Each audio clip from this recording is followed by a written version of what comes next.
안녕하세요. 애슈진빠입니다. 이번 영상에서는 미국 유학생 진로에 대해서 이야기해 보려고 하는데요. 석박사 유학생분들이나 학부학위 이상 하려 하시는 분들이 보시면 꽤 유용할 거라고 생각합니다. 제 경험을 토대로 말씀드리는 것이라서 자신의 경우에 맞게 적용해 보시는 것을 저는 개인적으로 추천합니다. 제 전 소개 영상에서 언급한 대로 저는 미국에서 정착할 생각으로 왔기 때문에 그에 맞게 계획을 하고 실행을 해왔는데요. 박사 중에 하게 된 일은 결혼만이 계획이 없었던 것이었습니다. 오히려 좋은 사람과 결혼을 해서 가정을 꾸린 것이 가장 악명 높은 지도교수 밑에서 빨리 졸업할 수 있게 했던 원동력이 되었었는데요. 이 부분은 나중에 기회가 되면 다른 영상에서 다루도록 하겠습니다. 제 정보에 의심을 가질 수 있는 분들이 있을 수 있으니까 제 백그라운드를 간단히 소개해드리면요. 일단 저는 카네기 멜론 유니버시티에서 MSc에서 박사를 받았는데요. 저는 제 지도교수의 저희과 8년 만에 첫 졸업생이었습니다. 그게 의미하는 것은 수많은 학생들이 쫓겨나가거나 포기하고 다른 랩으로 옮겨갔다는 의미인데요. 솔직히 말해서 저도 나가고 싶었는데 가족이 생겨서 묵묵하게 버텨냈었던 기억이 있습니다. 제가 카네기 멜론을 선택한 이유가 그 당시에 저희 과에서는 돈벌이가 되는 석사생들은 안 뽑고 장학금으로 소수 박사들만 뽑아서 퀄 통과만 하면 졸업식까지 크게 문제만 일으키지 않는다면 학과 차원에서 지도교수를 푸시해가지고 졸업까지 도움을 줍니다. 저는 개인적으로 브루트지 그레이지 펠로우십을 추가로 받았었는데요. 옛날에 저희 학교는 모든 박사생들의 펀딩을 학과에서 보장해 주었습니다. 교수리 따온 펀드들의 일부분을 학과에서 관리해가지고요. 학생들 재정 상태를 보장해 주었었습니다. 이 좋은 시스템 때문에 제가 CMU에 오기로 결정을 했었던 것이고, 지도교수와 문제가 있어서 쫓겨나거나 랩을 나온 학생들은 다음 지도교수를 찾을 때까지 학과에서 재정적으로 서포트를 해 주었었습니다. 음, 본론으로 들어가면요. 퀄을 통과하시고 이제 저널 논문들을 내면서 가시적인 성과를 내실 만한 시기가 공대 기준으로 제 생각에는 2에서 3년 차쯤 될 때가 아닌가 싶습니다. 제가 졸업 후를 준비했던 시기가 아마 박사 시작한 이후 2년 반쯤 되었을 때였던 것 같습니다.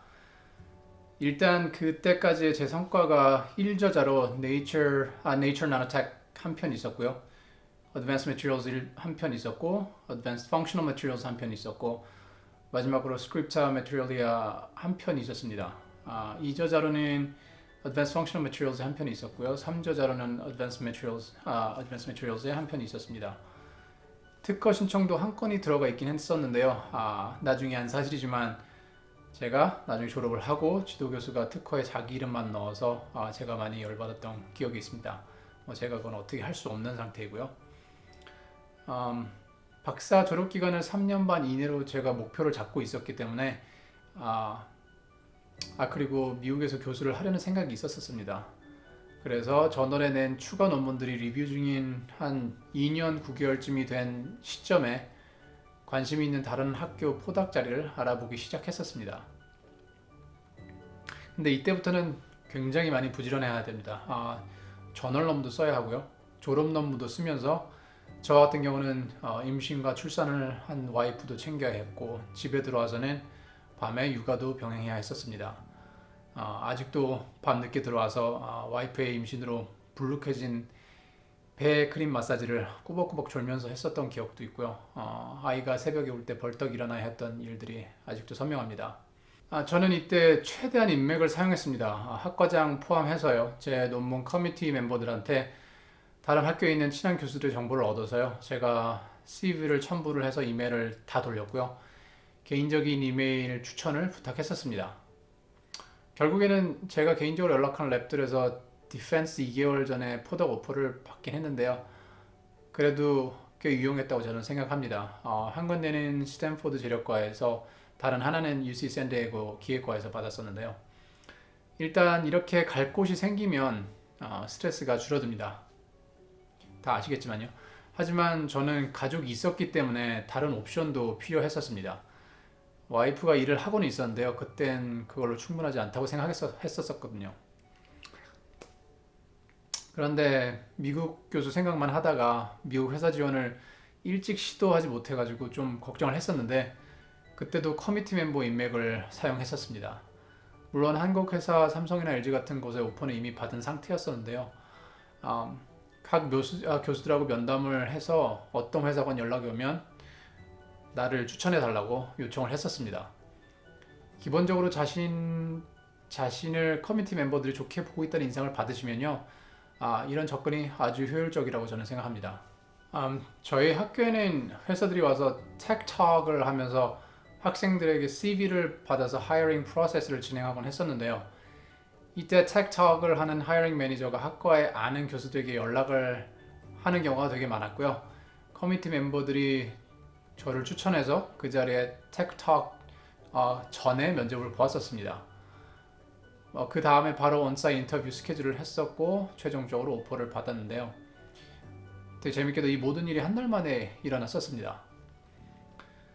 이렇게 심하게 빡빡한 일정 속에서 틈을 찾아내서 지원을 했었고 포닥 포지션들하고 회사 오퍼까지 받았었습니다.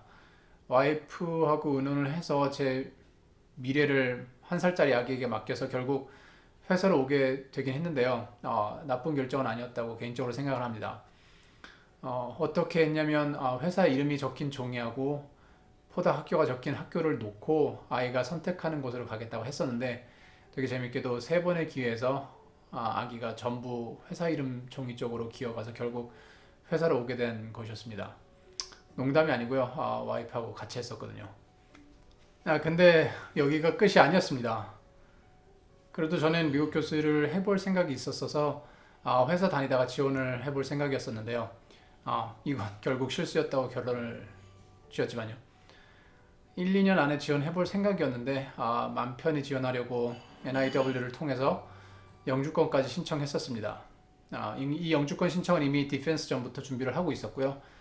이 과정도 제가 박사의 크레덴셜로 진행한 것이었는데 꽤나 시간이 많이 들었었습니다. 이 영주권 정보는 제 NIW를 통한 영주권 취득 영상을 참고하시면 좋을 것 같고요.